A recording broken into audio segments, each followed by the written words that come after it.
Ada sebuah indikasi ekonomi untuk mengukur kemajuan sebuah bangsa saat ini, yaitu seberapa masyarakatnya mengenal dan seberapa banyak masyarakatnya menggunakan digital payment. Misalnya, dua buah negara di Eropa, Swedia dan Finlandia, sudah 90% mereka menggunakan cashless karena semuanya menggunakan digital payment. Tiongkok, 70%-nya digital payment. Namun ada yang dahsyat dari Tiongkok, yaitu perputaran pembayaran digital di dalam negerinya 2 kali PDB negaranya. Tiongkok, PDB-nya itu 13.000 billion dolar atau 13 kali besarnya Indonesia. Indonesia sekitar 1.000 billion. Penduduk Indonesia dibanding Tiongkok itu 1:5. Indonesia 270 jutaan, Tiongkok 1,4 miliar. Jadi kekayaan per individu juga kekayaan negara antara Indonesia dengan Tiongkok adalah Tiongkok lebih kaya 3 kali lipat dari Indonesia. Lalu ada lagi yang sangat mencolok perbedaannya. Pembayaran digital di Tiongkok itu 2 kali PDB-nya alias 26.000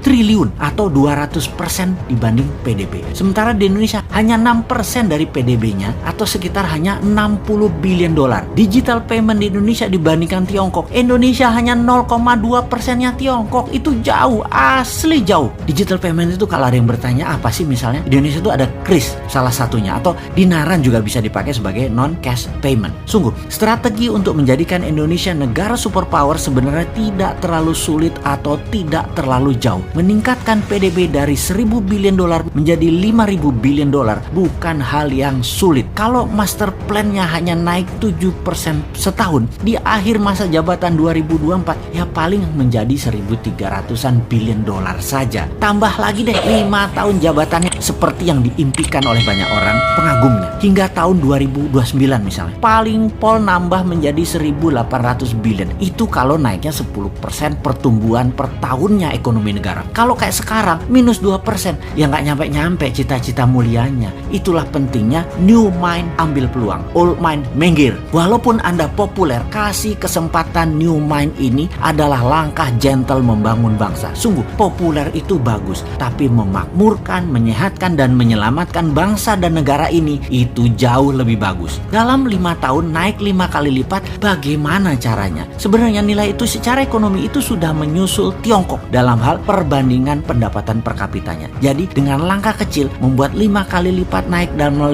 tahun, maka 20 tahun ke depan PDB Indonesia adalah 25.000 billion. Bukan tidak mungkin atau naik 25 kali dari saat ini. Caranya, nah ini kan banyak yang bertanya begitu terus. Oke, pertama, dibangun kesadaran masyarakat menggunakan transaksi non-cash. Permurah biaya internet sampai 0 kalau perlu, dan jasa keuangan transfer harus 0. Kedua, tinggikan uang beredar hingga 5 kali lipat dari sekarang. Namun harus dengan peningkatan produksi 10 kali lipat dari sekarang. Secara nasional kita harus mendata mana produksi asli Indonesia yang 100% berbahan lokal hingga produksi yang 70% berbahan baku lokal. Kemudian yang 40% unsur lokalnya. Terus hingga 0. Kemudian ada lagi yang 100% produksinya berbahan impor. Itu harus didata. Ini adalah peta nasional produksi berbahan baku lokal yang kita harus tahu. Lalu sekali lagi kita petakan yang satu lagi, yaitu mana produk tersebut yang untuk ekspor. Kalau 100% berbahan baku lokal dan 100% untuk ekspor, maka minta berapapun pinjaman modal, biayai tanpa bunga, tanpa jaminan. Untuk ekspor hasilnya dengan bahan baku beragam hingga unsur impor agak besar, bisa mendapatkan 5 kali lipat uang pinjaman modal dari jaminan asetnya dan juga tanpa bunga. Lainnya lagi misalnya yang bahan bakunya 50% lokal dan hasilnya 100% untuk domestik. Beri matrik perhitungan pinjaman banding aset maksimum paling 2 kali dari nilai jaminan. Lalu kalau ada produksi yang 100% berbahan impor dan produksinya 100% untuk lokal domestik, maka perusahaan itu tindakannya cuma satu, ditutup. Inilah perusahaan penjajah namanya. Juga perusahaan pengeruk sumber daya alam yang hasilnya 100% ekspor bukan untuk domestic consumption. Tutup.